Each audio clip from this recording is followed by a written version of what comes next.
I am so glad you convinced me that the family car should be the Defender 110. It is so beautiful inside, it's so comfortable, and it just feels indestructible. Yes, it really is. I've been waiting a long time for the new model to come out. The Defender 110, I'm telling you, it's my favorite car of all times. It's my third one. You know, I have stories of going off road. The guy managed the group. He was like, "What are you doing in this beautiful car?" I'm like, "I'm going off road." He's like, "Are you sure? Because you can use one of ours." And then they look like Mad Max cars. I'm like, no, we're going to do this. And he was shocked. Wow. Well, it's great because the Defender has been reimagined for 21st century adventure, and its unparalleled off-road ability as well as its robust interior are invaluable whether you're headed towards uncharted territory or just a weekend of exploration. The Defender 110 tackles challenging surroundings with absolute confidence. The SUV conveys strength outside and in, featuring peerless technology like an intuitive driver display and an award-winning infotainment system. That's my favorite part, to keep you connected no matter where the journey takes you. Adventure is unique to everyone, and so is the Defender. Choose from the two-door Defender 90, the four-door Defender 110, or the larger Defender 130 with the ability to seat up to 8 passengers. You'll find uncompromising performance in all three. So pack up and go even further with the Defender 110. Learn more at LandRoverUSA.com/Defender. These days, we're all investors, trying to be smart with our money despite our worst impulses. But at iShares, we believe that deep down inside of every investor is a better investor. One that's just waiting to be let out. Explore iShares ETFs and insights and let your best investor out. Visit iShares.com for more information.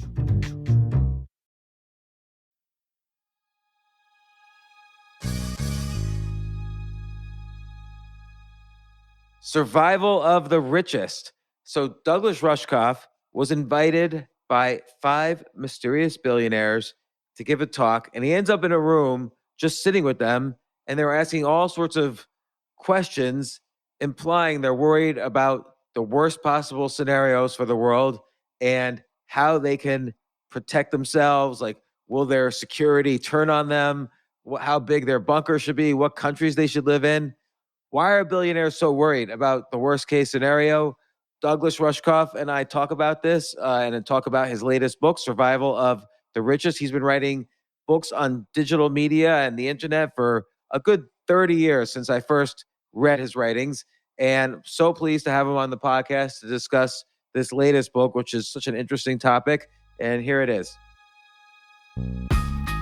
This isn't your average business podcast, and he's not your average host. This is the James Altucher Show. Douglas, I've been a fan of your work for decades. It's such an honor having you on the podcast. I remember back in 1992, you were often, if I'm not mistaken, you were often commenting on The Well. Do you remember The Well? Oh, yeah. So I was reading your stuff even back then. And I where did I hang out on? Mostly on Writers on the Well and Minds and Grateful Dead conference. Yeah, so I was always in the writers group reading that. There was a lot of writers who then went on to be, like you, like us, tons of books, and it's they're good people. B. Bear and Thaisa and Howard Rheingold was in there. Howard Rheingold, the Mondo 2000 people. Yeah. Crad Barlow was in there a lot. Yeah.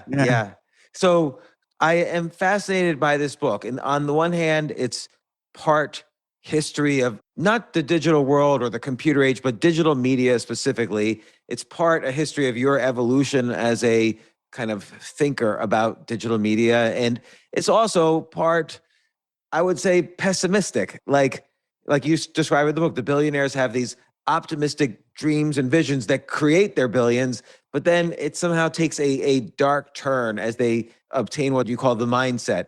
I mean, I would argue that in some sense, they're the pessimists.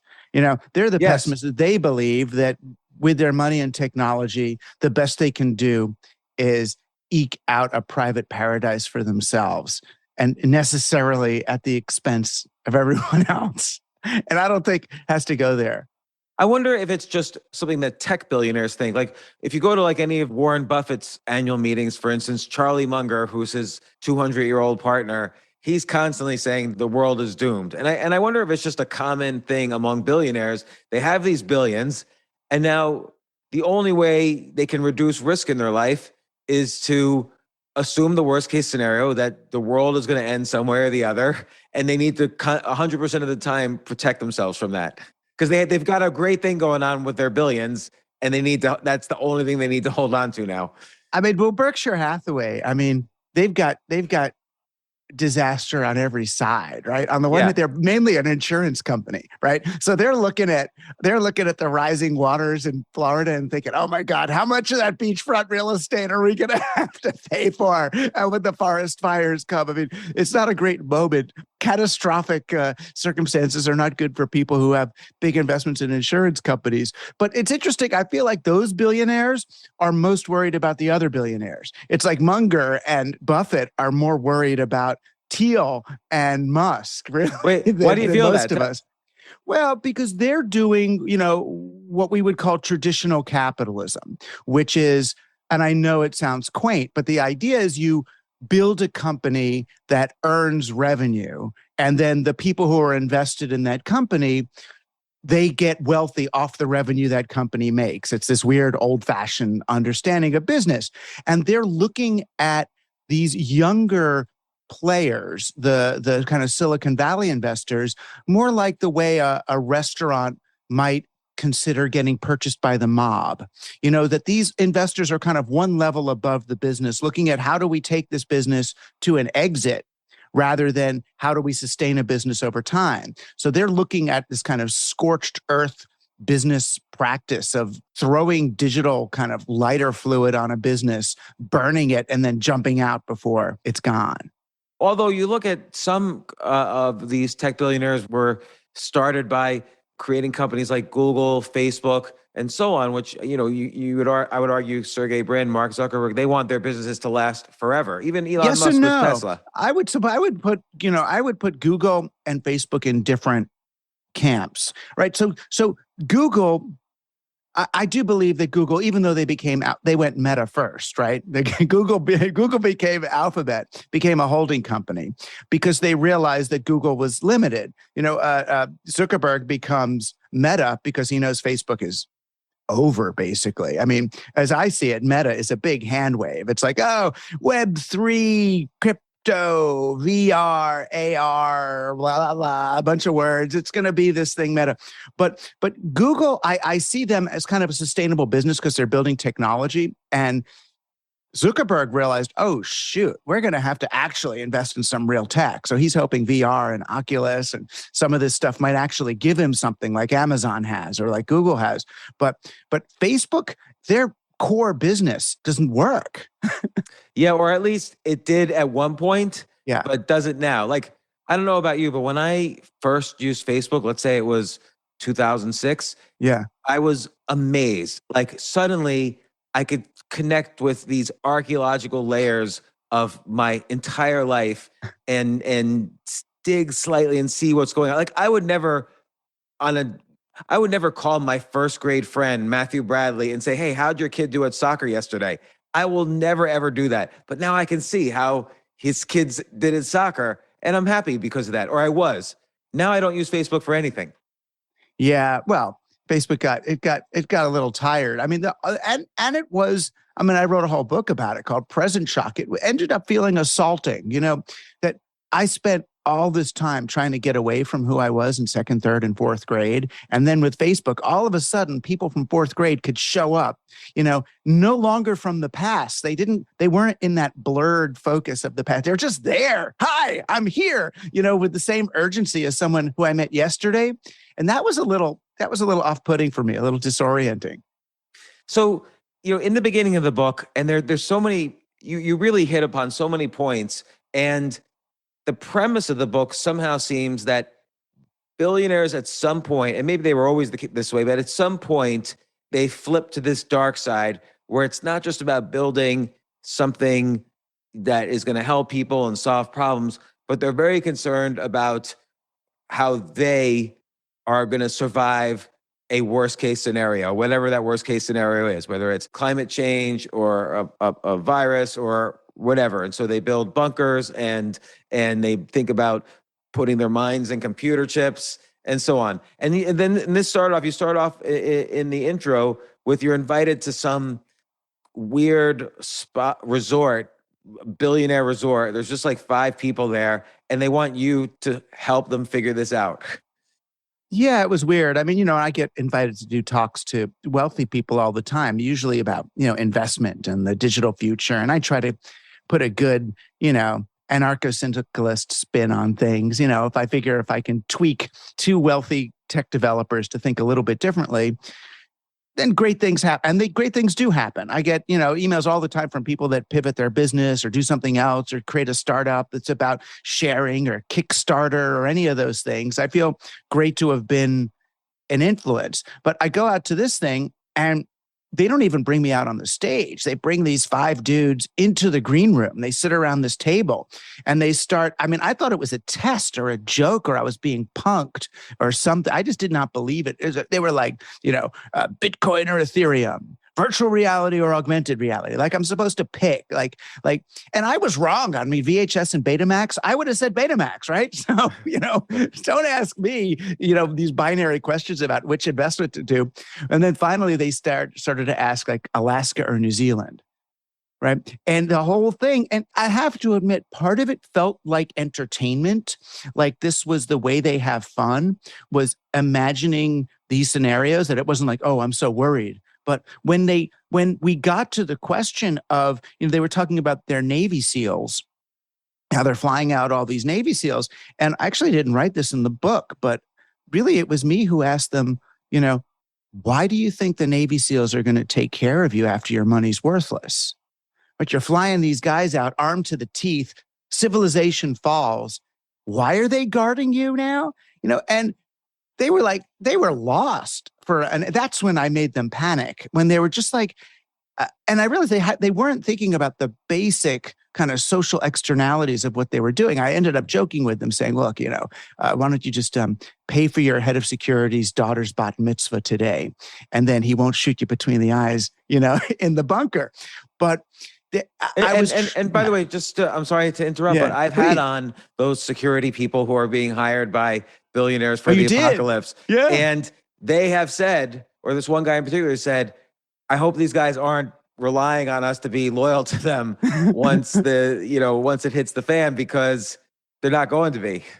No, they're not in a military service. There's no real genuine chain of command. And it's also because there's no consequence. There's no court martial. It's over, So it moves down to warlord status. And that's the other thing. There's this, and what's almost more important to talk about is that scorched earth mentality that so many folks have now, this kind of accelerationist idea that, democracy is corrupt and Biden is old and there's maybe pederasts behind every parliament. Let's tear this thing down. So you see this strange sort of alliance between, Peter Thiel and Fox News hosts and Bannon and the people who really want to bring this thing down. That's why I'm thinking, I'm not the pessimist here. If they really think that the best course of action is to tear down what we have and start again, to control, alt, delete civilization in order to get to game B, that's not optimistic. That's not a theory of change that really bodes well. You make an interesting point in the book that a lot of the business models that have come out of this amazing tech revolution have been designed to shield us from other human beings. Like even you mentioned, like with Amazon, we hit a button, I need more soap. And the soap just sort of shows up at our door. We're not aware really that there's been a driver and a truck and somebody dropped the soap off at the door. It could be done. It could hypothetically in the future, it will be done automatically by robots or drones or whatever. And now we perceive it almost as being done automatically, getting us ready for this humanless, this wall of automation that separates us from other humans. Right. I mean, the question is whether these technologies actually replace human labor or just camouflage it. So I use kind of the dumbwaiter as my kind of primary technology example where I remember I was tough. The dumbwaiter was there to help these enslaved people so they wouldn't have to trudge up the stairs with all the food. It could just be put in this little hand-cranked elevator and then arrive, automagically like it's a Star Trek replicator, and there's the food. And you look at the actual conditions of the enslaved people, they were walking like half a mile with this food through basement corridors and up 3 flights of stairs, and it was the last flight that you put it in the little conveyor and it goes up. So the dumbwaiter was not there to save labor from the humans. It was there so that Thomas Jefferson's dinner guests wouldn't have to see the enslaved person huffing and puffing up the stairs. It was to make it look automatic and nice and clean. And you look at some of these services like an Amazon, robotic t-shirt making service where you take iPhone pictures and upload them of yourself and you get this totally perfectly customized t-shirt, made just for you by machine. But yeah, where did we get the rare earth metals for the robot machine? Where did we get the cotton that we shoved in there? Where do you get the plastic goop for a 3D printer? So it's not that there's not humans. There's still humans making the stuff. They're just insulated from you. They're one layer removed. So what's going on? Like, where, again, it seems like when you're looking at all these digital media companies and all these tech billionaires, it seems like they're all aiming towards one thing, which is complete isolation for the wealthiest, because they're the ones who get the most services. So the more services you have from technology, the more distant or camouflaged you get from the humans behind it. And being the billionaires, they want to be the most distanced, the most isolated. And particularly if they're obsessed with, a worst case scenario like death or the end of the world or whatever, they're obsessed with this. Where does this lead? Like first off, where are we in that kind of schedule of doom, and where is this going to lead? And what's the most extreme thing you've seen in this journey?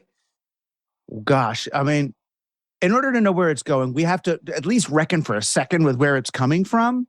It's kind of always been there, if you will, this sort of dominator mentality. You go back, the dawn of empirical science was Francis Bacon saying, empirical science will let us take nature by the forelock, hold her down, and submit her to our will, right? So it's basically a rape fantasy is where empirical science came. We're going to control and dominate nature. We're going to quantify, put a pin in it, put a pin in that butterfly. And so nature is less scary and unpredictable. And that's half of it. And then the other half of it is kind of the definition of winning that we get from capitalism as it's been practiced. This idea that, he who has the most toys wins, that you win, that you're on top, that you kind of rise above everybody else and become the sovereign, of the others. So you combine those two things and it's like, okay, you want to control and dominate nature and rise above everybody else as your definition of winning, then sure, you're the king on the hill. And it worked through industrialism for Rockefellers and Carnegies. It all really worked. Somehow with digital, it adds another kind of wrinkle to the whole thing because digital is just a symbol system. Digital is not, we all know digital is not real. An MP3 is not music. An MP3 is a bunch of symbols representing music that you play back and fool the ears into, with a good algorithm. It's this other thing. It's a virtual layer.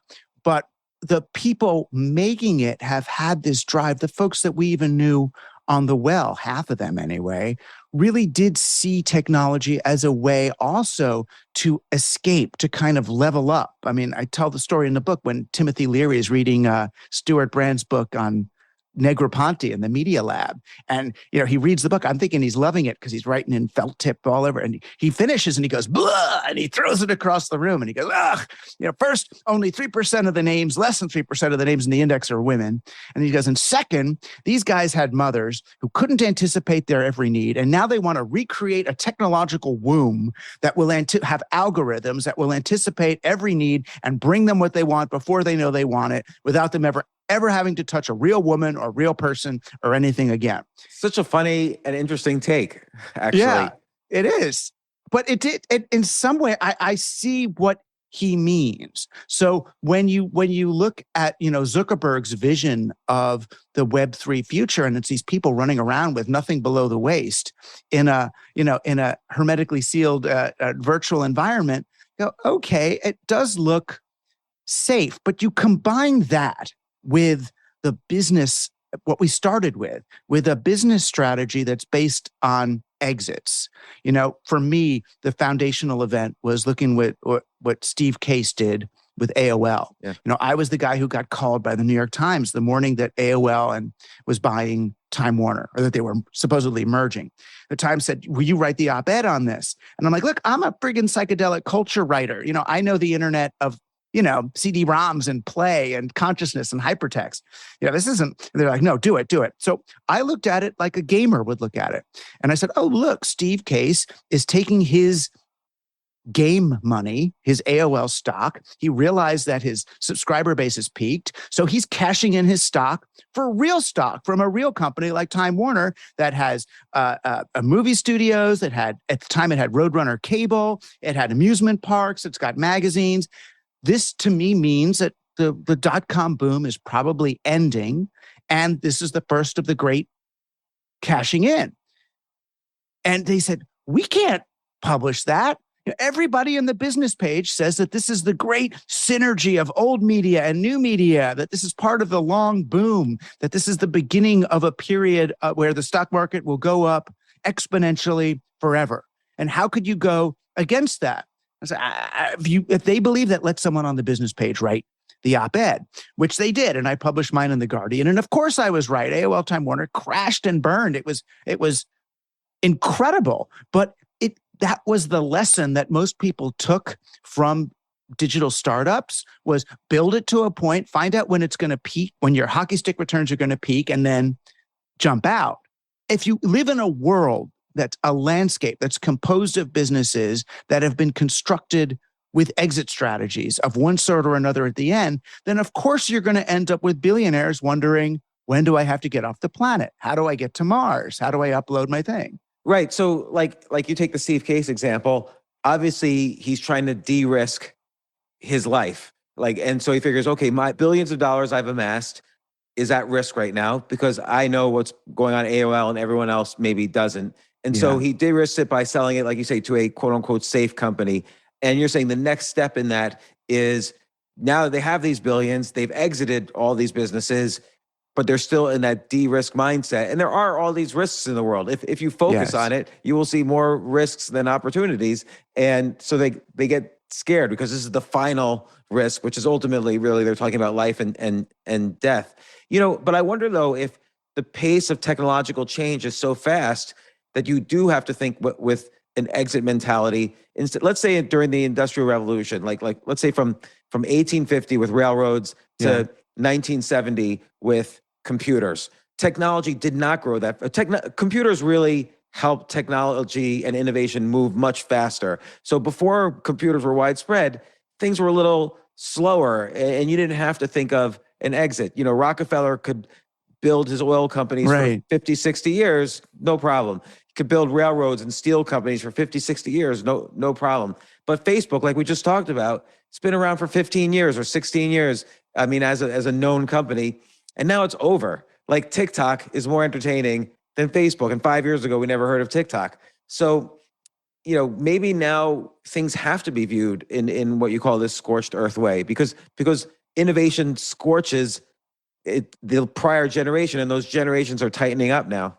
And also, but the need for exponential growth and short-term profit ends up undermining the integrity of the platform itself. So if Facebook, well, Mark Zuckerberg, he says now he wants to give back 99% of the money he made on Facebook.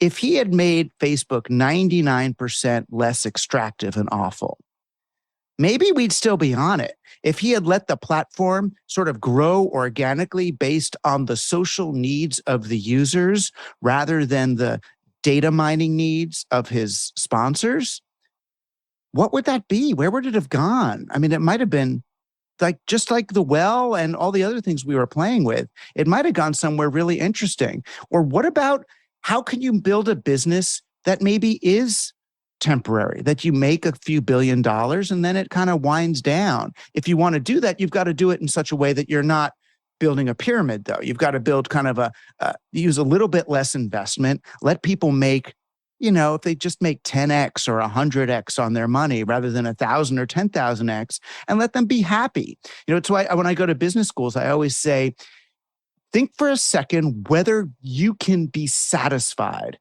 as someone who just makes some tens of millions of dollars. If you could lower your sights to that, to decide 20 million is your number or just 30 million is your number, you might have such an easier time. You could develop so much differently than if you need to be the next billionaire.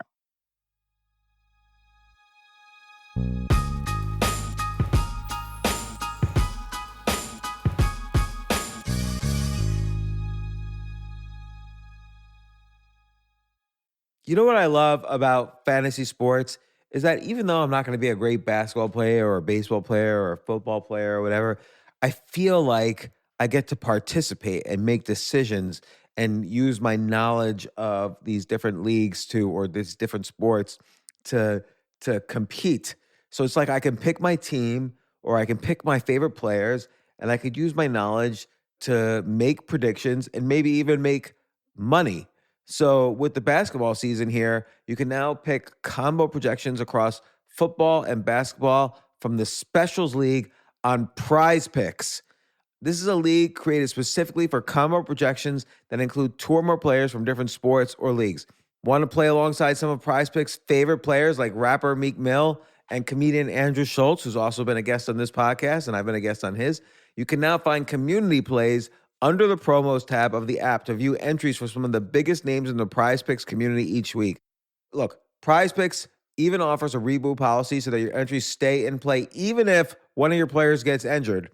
For football and basketball games, if you have a player who exits the game in the first half and does not return in the second, that player is rebooted.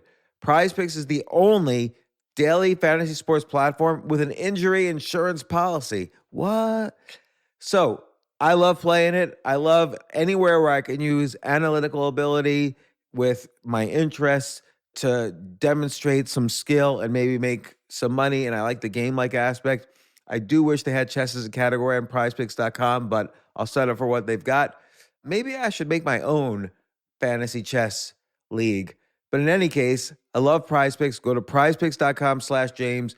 Use code James for a first deposit match up to $100. That's the easiest $100 you're ever going to make. So that's prizepicks.com/James and use code James. Daily fantasy sports made easy.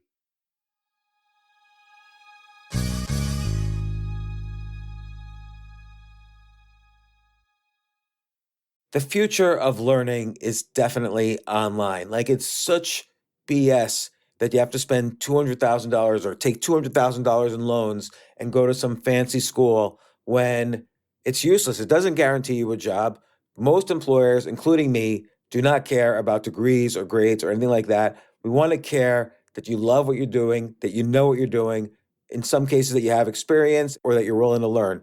But people in general love learning and are curious. Like, the key to success is curiosity. And I think masterclass.com is the perfect model for online learning. I'm really happy they're sponsoring this episode. If you're going to give a gift, give the gift of learning. Masterclass makes a meaningful gift this season for you and anyone on your list, because both of you can learn from the best to become your best, from leadership to effective communication to cooking. Let me tell you some of the classes I've taken. I've taken comedy from Steve Martin. I mean, can you believe I can take a class from Steve Martin on comedy, or Judd Apatow, my favorite comedy director? I could take an actual class from him on writing. Wolfgang Puck on cooking. Dan Brown on writing, or Judy Bloom, who's been on this podcast, on writing. By the way, Wolfgang Puck also has been on this podcast. It's such a pleasure. I try to take classes all the time from masterclass.com. And whether you're watching Masterclass on TV or listening in audio mode in the app or on their site, the quality speaks for itself. It's like these Masterclass instructors are your own personal mentors that are going to help you reach the next level. How much would it cost to take one-on-one classes on comedy from Steve Martin or on chess from Gary Kasparov? You just wouldn't be able to do it. but it would cost hundreds of thousands of dollars.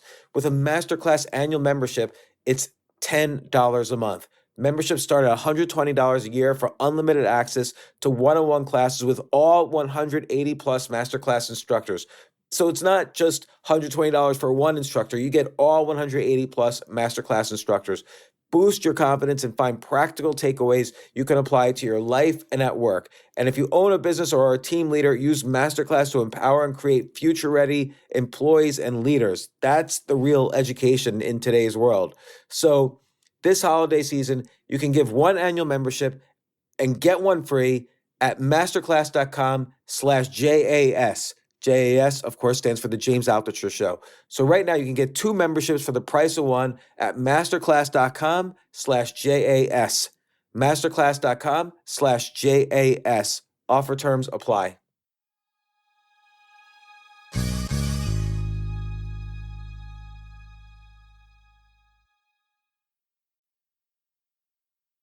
Well, let me ask you, like, if you had suddenly $500 million, Yeah.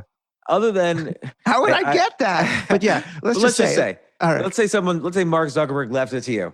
And other than like charitable stuff, in what way would your lifestyle change at all? Like about your life would change?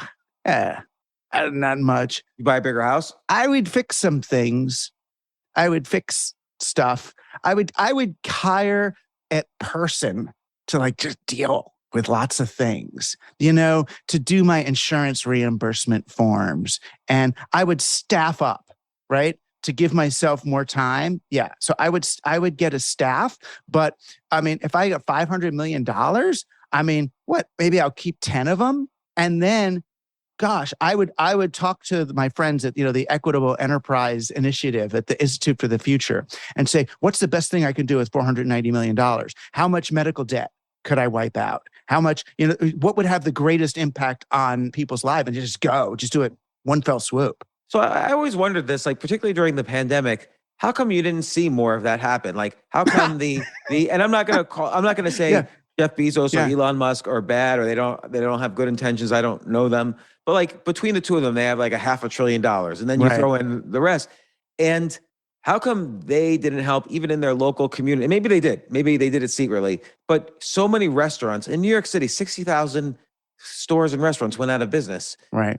And it wouldn't have taken $1 billion to keep them in business. And these people have hundreds of billions. How come you didn't see more of that? Like New York City also has the wealthiest people in the world as a group. How come you didn't see more of them help out? Because they, perhaps correctly, saw the pandemic as crossing over the lip of the strange attractor into the extended catastrophe. I think for them, the pandemic was we're soaking in it. This is it. That happened along with all the forest fires that were singeing a lot of their own homes. And I think they said, this is it. So I think they had the opposite impulse, that the impulse now is to buckle down. It's to get it's for Bezos, the agenda was, let me get the service yacht for my yacht finished, right? Because the yacht I can't land my helicopter on the yacht. My whole escape plan is fucked, right? So get that service yacht done. And they finished it, right? Or get the underground bunker under the Blue Origin launch pad. Get that thing finished. Where deal, it's, us in New Zealand are having immigration issues. Or, who do I pay off? What do I got to do? Get that thing done. I think that's where they went with it. I hear what they say, like, oh, I'm going to leave 99% of my wealth to charity. And then they donate to these huge, huge mega charities or countries. They give billions to countries. But it seems like you could actually have really direct impact by simply helping the laundromat down the street stay in business, or the restaurant, or and then multiply that by 1,000 or 1,000,000.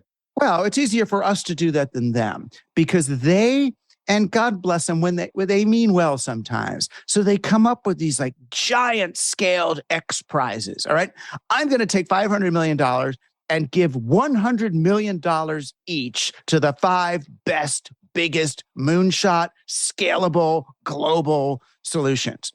And what they don't realize, I think, is that the global solutions make us more brittle. You don't want everyone with the same solution. You don't want to shoot sulfur particles into the atmosphere and see how well that does, right?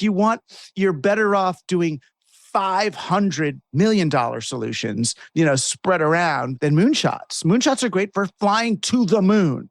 If we even need to do that. If we even need to do that. That's why you look at Jeff Bezos. I'm mad at her because I used to really love Stephanie Rule on MSNBC. She was my favorite of those newscasters. And when I shouldn't say this because now they're never going to let me on their air. Whatever. They didn't invite me anyway. They will. They'll keep having you on. All right. They didn't. They haven't. I want to be on. Those are the good book buyers, I'm imagining.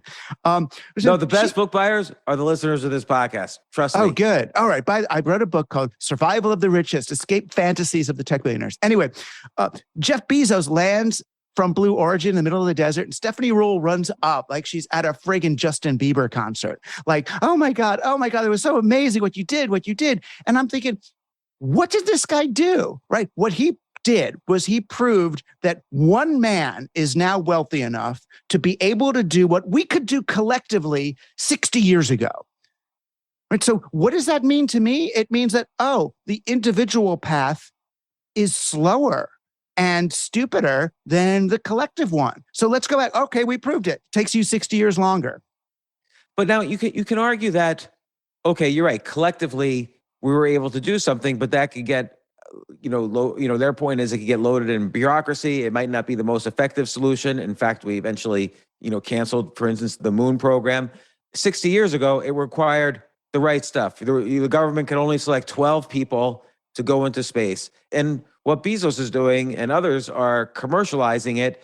And then when anything commercialized eventually becomes commoditized so that everybody could go into space. Everybody could have a chip in their head. Everybody could use robots to figure out their insurance adjustment claims and so on. It's a little different in that sense, that there is a vision that what was once reserved for the recipients of the government blessing can now be done by anybody.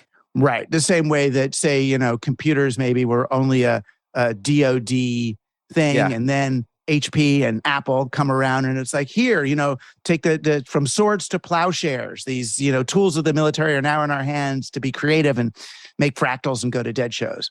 So maybe, there is that kind of utopian dream.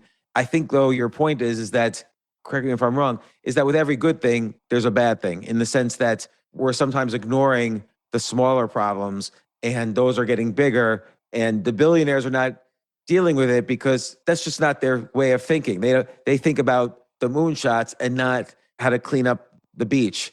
They still think about outrunning it. And I guess that's the in the end, the philosophy that I'm challenging. Can you build a car that could drive fast enough to escape its own exhaust? Or do you eventually have to say, maybe we should just do things clean? Can you continue to hold nature down by the forelock and submit her to your will? Or at some point, do you let go and see what nature, and go with natural processes? And why do you think they turn into pessimists? So a basic problem for thousands of years is that as the world population grows, we need to be able to grow innovation enough to feed that population. So you didn't have to be as innovative when there were 1 billion people on the planet as you have to be now. Now we have to have, genetically modified foods, maybe foods made out of stem cells. Like, you suddenly have to get like super technological, super creative to feed and to some extent to distribute wealth enough to deal with 7 billion people instead of 100 million people or 1 billion people. And maybe they're afraid that innovation will eventually be too slow to deal with the growth of the general growth of the planet. Yeah, well, I'm not certain, though, that industrial agriculture has led to better and more sustainable long-term food solutions for people. So if you look at, say, the World Bank or the IMF's influence on agriculture in Africa, they've had way more to do with making soil incompatible with food growth and turning former subsistence farmers into dependent, people who are dependent on giant agricultural supply chains. So we have a way brittle supply chain.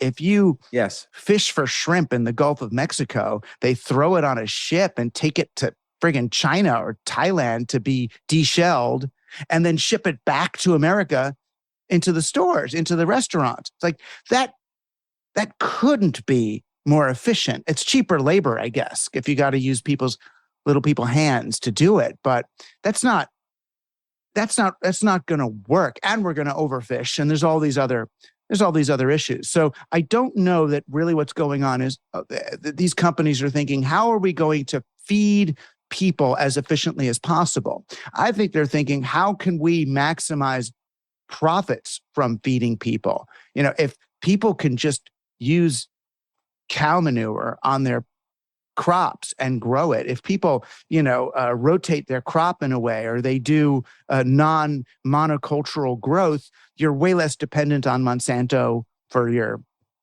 fertilizers and poisons. Right. I guess I'm thinking the general philosophy of capitalism is that at any given point, some parts of the world are growing rather quickly, not just population, but in terms of their needs. Yeah. And the Adam Smiths of the world would say, okay, the market will respond to innovate just faster than the growth. So New York City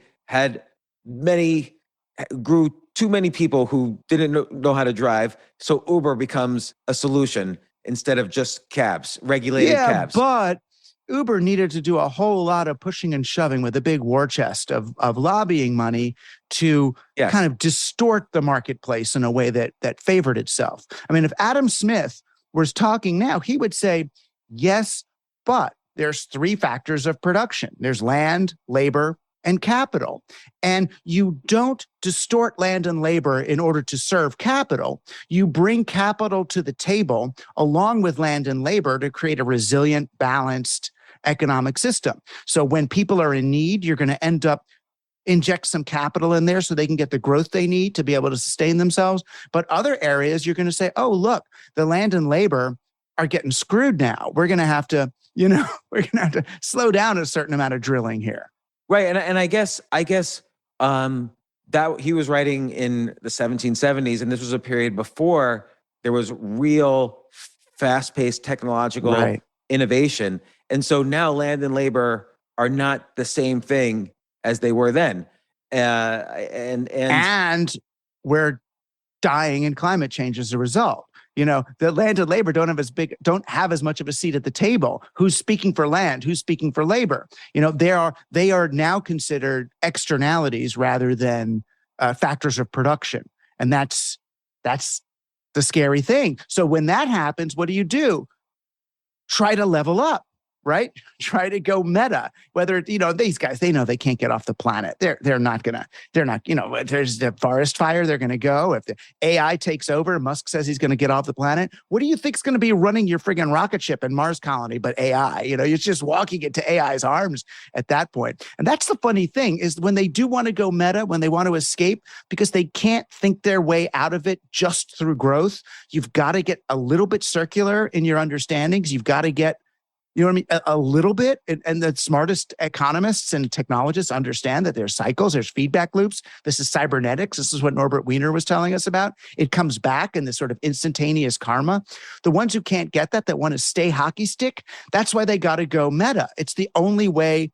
When your stock doesn't grow fast enough, what do? You buy a derivative, because the derivative will compress the next 3 months of the stock into the same moment. When the derivative doesn't go fast enough, you get a derivative of derivatives and so on until, in 2013, the derivatives exchange purchased the New York Stock Exchange, right? So the New York Stock Exchange, which is already an abstraction of the market, which is an abstraction of human needs, got consumed by its own abstraction. Right? That's what I'm looking at, is this people going meta to go meta to go meta. It's what Peter Thiel means when he says, let's go from 0 to 1. You want to be one order of magnitude above the competition. Don't settle for Web 1, become Web 2, the aggregator of all the people competing on Web 1. But then what happens when all the aggregators are competing? Well, become Web 3, become a meta aggregator or a meta aggregator. So eventually, I think that stops working. You can't just go. Zuckerberg called it meta. He's giving it away. What are we going to do? We are literally just going meta on business as usual. We're going to try to do one more time, one more. It's like Inception. There's like the movie Inception. For me, it was like one too many dreams they went in. It was just like, all right, I get it. I agree with that. And I feel like that's where we've gone now, with one too many abstractions. And it's like, no. Meet a nice woman, talk to your kids, walk around in nature. Let's unmeta a little bit. Find the other people, that we do need to sustain this thing. I mean, I think that's a really good point. I think people forget about the on the quest for millions or billions. And by the way, we're talking about billions, but for the majority of people, hey, 1 million would be a great, unbelievable goal. And when you and I were kids, the goal financially was to be a millionaire. Oh my God, so-and-so is a millionaire. They're set for life. They have $1 million.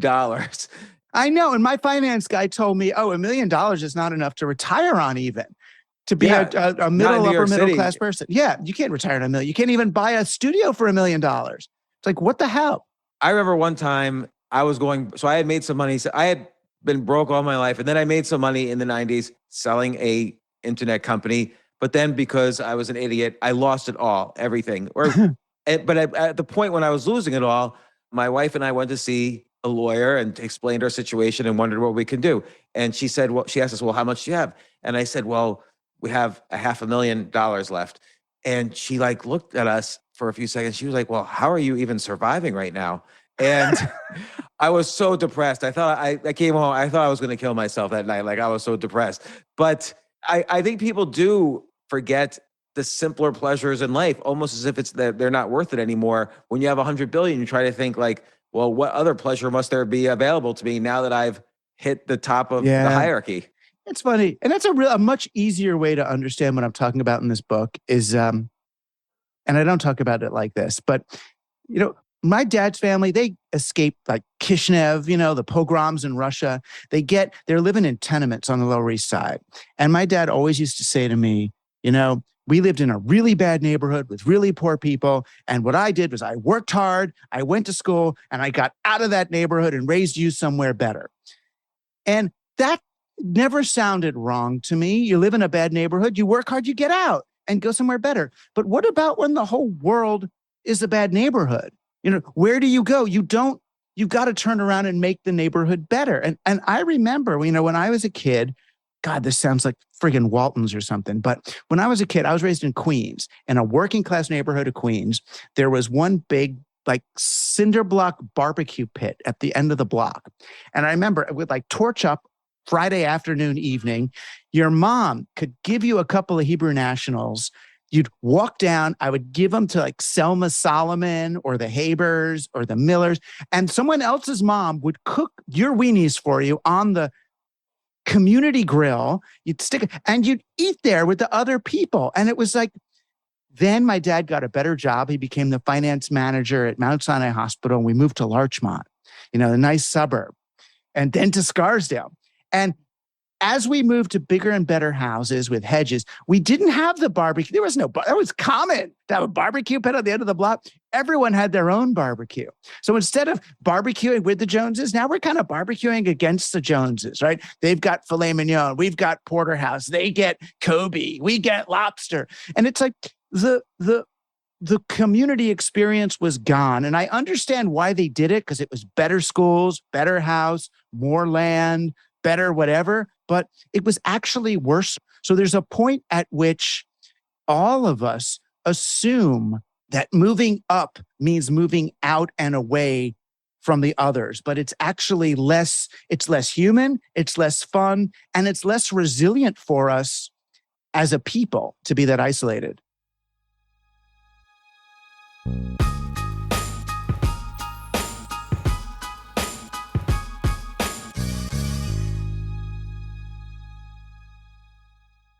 Oh my gosh, I love these clothes. Mizzen and Main, that's Mizzen and Main. It really is the most comfortable work clothes. Travel clothes. I had to travel this whole week. I'm traveling for a week and a half, and I just took Mizzen and Main clothes with me. Close out 2023 in style with comfortable, breathable, packable, and machine washable pieces from Mizzen and Main. As you wrap up your year-end goals, enjoy a Mizzen and Main dress shirt that you can wear confidently. I like that they've very, very just nice, solid colors. I don't really like to get all fancy in patterns and everything, although they do have some pattern shirts, but very comfortable clothes, stretchable pants. It's just super comfortable, but they look professional and you can wear them casually or professionally. I like some of their flannel shirts or untuck shirts. I love untuck. I never tuck in. So again, whether you're shopping for a special someone or giving yourself the gift you really want, I just buy myself gifts. Mizzen and Main is the perfect gift for any guy who works, travels, and or cares about looking and feeling great. As you could tell by my many photos across the internet, I care about looking fantastic. I'm practically a model. And let's be honest, every guy loves to look great. So again, shop now at mizzenandmain.com and save 20% when you spend $130 or more using promo code James. That's promo code James at Mizzen and Main, Mizzen and Main.com.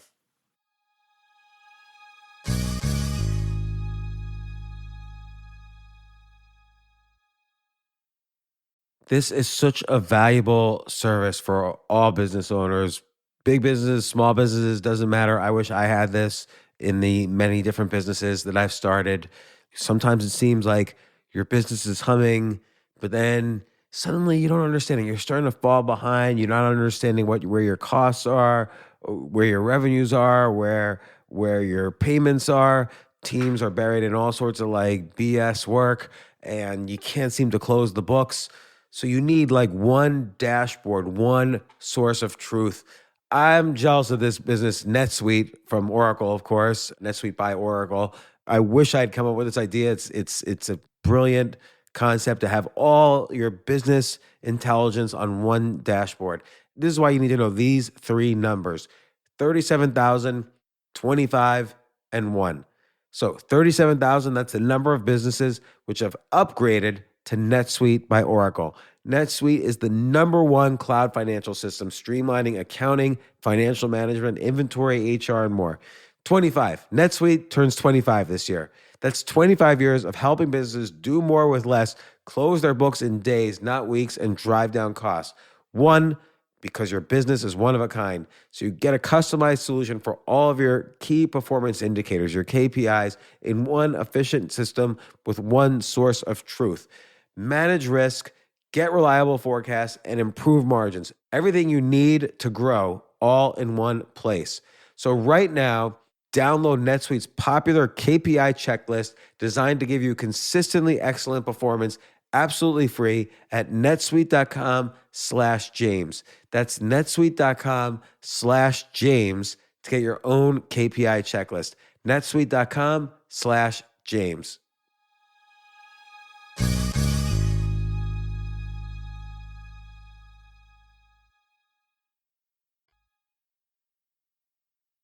So let me ask you this, like in a Darwinistic view of things, society and the human race evolves towards survival of the fittest. What are the tools they need to survive? And the fittest will survive. But your trend that you're looking at, and even what you just described there, is survival of the isolationists. And that the more isolated we get, even to the point where now we're living in a virtual reality that is quote unquote safe, that seems to be kind of this overriding goal of technology. It seems like there's two goals. One is let's make fewer decisions that require energy. So instead of having to decide to go to the store to get steak, I could order a steak from Amazon Prime. And so I make fewer decisions in my life. Instead of going to the movies, I could watch Netflix right on my TV and have it just delivered to me. And so there's fewer decisions we get to make as technology gets bigger, and there's more isolation. I don't have to go sit in a movie theater with other people. I could sit at home and have a just released movie delivered straight to me. So this seems to be the trend humanity is going in, which is different than a survival of the fittest trend. So does that eventually diverge so much, those two trends, that we die as a species? We could. I mean, that's why I write books like this, or the one before it called Team Human, arguing that anything that isolates us from each other is a problem, and anything that brings us together is our friend. Getting people to look in each other's eyes and experience the micro emotions of agreement between their faces and their heads. And that's what makes the mirror neurons fire in your brain, and the oxytocin go through your blood. It makes you live longer and feel better and get better intuition. The experience of awe and connection and intimacy is really what keeps people alive. But I would argue that the libertarians have bastardized Darwin even, and kind of interpreted Darwin as what he said on one page of one book about survival of the fittest. Really, what his books are about is the way that species collaborate and cooperate in order to ensure mutual survival. What he was interested in was all those weird relationships, those bizarre ways that, trees communicate under the soil and, they exchange nutrients. That I was taught that trees compete for sunlight. And turns out the trees that are getting sunlight send nutrients through a network of mycelia that take a service charge and deliver it to the smaller trees. Then when the evergreens, which are there in the winter, they pay back to the deciduous trees in the winter. It's like, oh, so these trees aren't competing at all. They're part of a collective organism. Very Gaia, Gaia hypothesis, very early well. And capitalism doesn't quite function that way. And it's fine. There's always capitalism and domination of other people and a bit of expansion and colonialism, and it's mean for who it's done to, but it doesn't necessarily destroy the whole thing until industry's gotten to this point that it's gotten kind of supercharged with digital. So if you play the survival of the fittest or the survival of the loneliness with the acceleration of digital and with the excuse of something like COVID. I mean, I was a communitarian, right? And then COVID comes, and I too, I'm like, well, maybe Amazon Prime, a little DoorDash, a little Grubhub, a Fresh Direct. I'm kind of glad for that. But look, it also enables you to build your community in different ways. Like, look, we're talking now through Zoom instead of in person. I used to do all my podcasts in person, but now I'm able to talk to many more people because COVID got me to do my podcast through Zoom and through essentially social media. And maybe this is the dream too, is to it is provide and it's alternatives not. to community. So I do the same thing. I do most of mine on like Zencaster or something, but every once in a while someone's around. I do a podcast with them. We're both holding SM58s. Someone sits on the couch and I'm in my chair, and another level of interaction happens. Whether it's because people have souls or just because we're in the same room, and the 500,000 years of painstakingly evolved mechanisms for social cohesion are able to activate in person, something else happens. And I think that thing that happens between us is the thing that a lot of the guys I'm writing about are most afraid of. They don't want that. They prefer the separate. They are not comfortable with the oxytocin, with the intimacy. That's why, and he's public about it. Mark Zuckerberg talks about wanting to be like, he emulates himself after Augustus Caesar. That's his role model. And on the one hand, we should be thankful it's Augustus and not Caligula, so okay, blessings, but still, it's still a friggin' Roman emperor, that's not where the individual, it's not a wonderful, intimate man of the people. That's not immersed, that's not with your hands in the mud and the grapes and the zest for life. And I feel like we get to nature. Even Zuck gets into nature and understands, wow, there's something about this that's really nice. But it's the other people that really, that make it matter. It's a shame to me that technologies that were once so much about, like this, Zoom is a pretty good one, about people connecting with other people. How can we connect in new ways and experience bizarre new things, that they reverse, that they became so much about how do we use this technology on a human, on a person. Remember in the early days, we talked about exploits. Finding an exploit was finding an exploit in the machine that you could then hack through. Now, I hear companies talk about finding exploits, meaning finding exploits in human behavior that you can trick people into doing stuff, into, spending more time or engaging people for longer. And this might be an outcome of capitalism because it's that drive towards profits. It's that famous saying, if you're not paying for something, then you're the product. So our data becomes the product that they're able to manipulate and sell and so on. That's how they make money. But capitalism also gives us genomics and better medicines.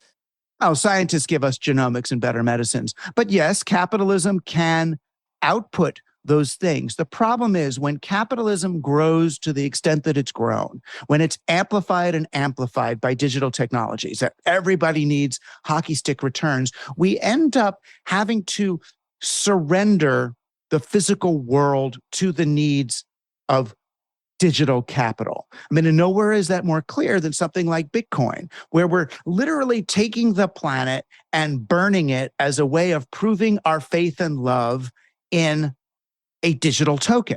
Right? So we are converting matter into digital symbols. We're converting atoms into bits.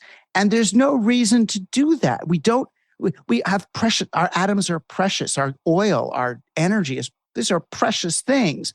So I think we need to recenter the atoms, in order to preserve our reality.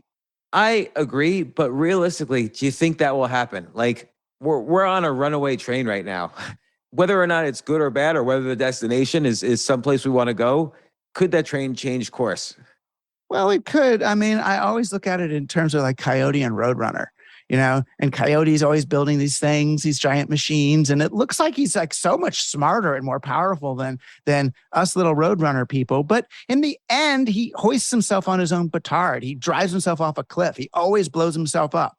And I feel like on some level, I love the internet. I still love technology. I thought the internet was going to be a safe haven for the counterculture, to have the discussion we need to have. All the corporations, all the banks, all the tech bros have gone online and live in that digital realm. I'm thinking, let them have it, and we'll take back the real world. It's going to happen one way or the other. Either they're going to hit the wall, or enough of us are going to start ignoring their agenda and building our own, creating community-supported agriculture, sharing with each other, getting one lawnmower for the block instead of 20 minimum viable product lawnmowers from, Home Depot that we each use 1 hour a week, if that. It's really simple for us people, for the great, the other 8 billion to just modify our behaviors and our own kind of social contracts, and stop trying to imitate. Stop emulating these people. That's why I wrote a book that's a comedy. For people who don't know, it sounds like we're talking about something serious. This book is a comedy. These people are laughable. I'm in their meetings. They're actually talking about shock collars. They're crazy. I'm meeting, Dawkins really thinks that human beings are not conscious. Richard Dawkins thinks that human consciousness is an illusion perpetrated by our DNA to get us to pass it on. It's like, okay, you go there. He's the guy that called me a moralist in this art. He says, "Oh, Rushkoff, you're a moralist." And then he's the one on freaking Jeffrey Epstein's plane. They're photographed on the Lolita Express. These guys are laughable. They're silly. If we can laugh at them, then I think we can kind of divorce ourselves from their model. We could still use capitalism as we need to. I'm investing in a local restaurant or a pizzeria or others. Capitalism works. You invest money and you get returns. There's nothing wrong with that. It's just right on the ground, right local. It's what African American communities have done since they've been here, and they get raided and attacked because they do better. They're more prosperous than their white counterparts because they're not tied to this giant banking system. They had to be sustainable and circular. So I'm actually tremendously hopeful that as people become able to laugh at Zuckerberg, laugh at Musk or at Thiel, they will turn to each other for what they can't get, in the digital marketplace. And I have to ask, what's the craziest thing you've seen in your journey through this world? Like, what's the most extreme situation where you've seen one of these guys attempt to protect themselves essentially from the worst case scenarios? Well, interesting. The funniest one maybe to me was I was at a food camp Friends of O'Reilly. He does these things, Tim O'Reilly. And I was at one of those, and there were a lot of social media big shots there. And this one guy comes up to me and says, Rushkoff, are you really comfortable writing so much negative stuff about AI? I'm like, what do you mean? He goes, well, when the AIs are in charge, they're going to see what you've written. Oh my God. And I'm like, well, what are you supposed to do? And he goes, well, I don't post anything about AI at all. I don't say anything because I don't want them to know. And I'm like, well, look, if AIs are so smart and they've done machine learning and pattern recognition, aren't they going to be able to infer from the pattern of your deletion of that you are also concerned and afraid of AI? And the guy, look, his eyes widen, his jaw drops like, fuck, you're right. And I was like, that was the funniest moment, right? That these guys are so concerned with going meta on the rest of us. They're afraid of AI because it's the one thing that could go meta on them. That's fascinating. Just to your point, like how the derivatives exchange now swallows up the original exchanges. So, well, Douglas Rushkoff, author of so many books over the years about digital media, cyber media. I mean, the word actually changed from cyber media to digital media over time. Yeah. You wrote through all of it, all the way back to what I would consider one of the first social networks, the Well, where I first read your writings. Thank you so much for coming on the podcast. Survival of the Richest is actually a hilarious book. It is fascinating. Again, it's not just about billionaires gone wild, but kind of it sounds like a wet t-shirt contest, right. but it's kind of good. Yeah. but it's also a really interesting history of these past 30 years and how society and culture has changed along with the technology that fed it and maybe now dominates it. And again, it's such a pleasure to have you on the podcast. I hope you come on again and really wonderful talking to you. It's great talking to you. And I'm so glad you kept it real through all this. You've had You've had really interesting I'm sure you get to talk about your history. I've read a lot about it, but you've had really interesting ups and downs, but you kind of you've held on to your humanity throughout. And that's no easy task. No easy task and wasn't a fun task. I have to tell you that, but yeah, thanks again. Thank you.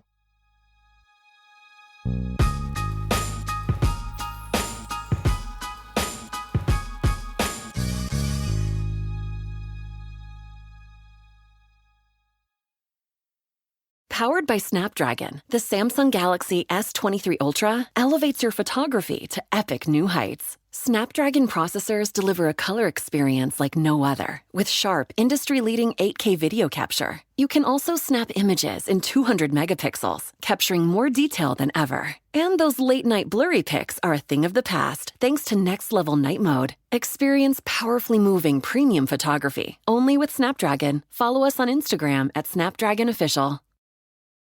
Hey, Brad, you know how Nationwide is more than an insurance company? Yeah, they're one of America's largest financial services companies. We get that in a song like Business Life Retirement. Or Nationwide's there to protect. I'm kind of the jingle guy. Not sure I agree with that. Well, I'm not sure I like your hat. Well, it would never fit on you. Products issued by Nationwide Life Insurance Company or Nationwide Life and Annuity Insurance Company. The general distributor for variable products is Nationwide Investment Services Corporation, member FINRA, Columbus, Ohio.